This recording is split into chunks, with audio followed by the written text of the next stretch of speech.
It's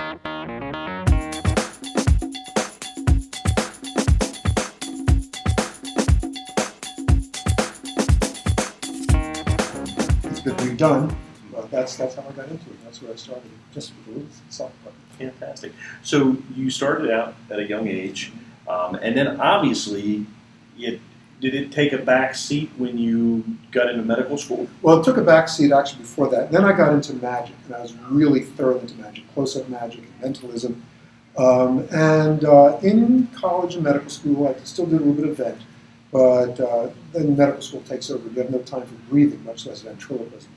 And then when I got out, and I went through my training, my fellowship, and I moved into the community I was in, a magician in New York, a guy named Sam Schwartz, who was a great amateur magician and a lawyer, said to me, "You know, Baker, you really can't perform professionally anymore." I said, "Why not?" So now that you're in practice, people are going to say, "Well, what's my doctor doing performing at a birthday party?" So I sort of took that to heart. So I put my career first for a lot of years, still occasionally doing vent for organizations, but always where people knew me.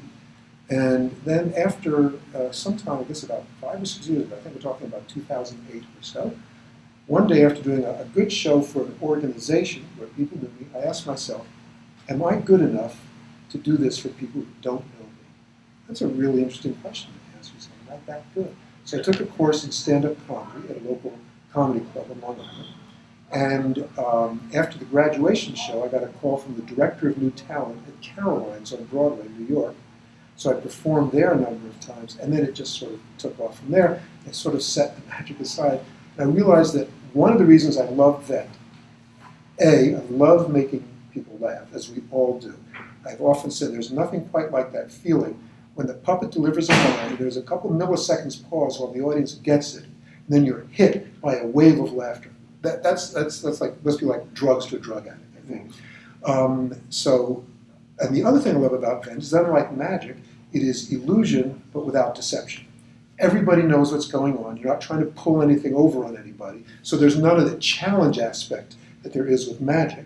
You're just creating a fantastic illusion, and people enjoy buying into it. They're not challenged by it. They're not threatened by it. They can just enjoy it. So vent, as far as performing is concerned, has pretty much taken over my life, but I still do some magic in each show.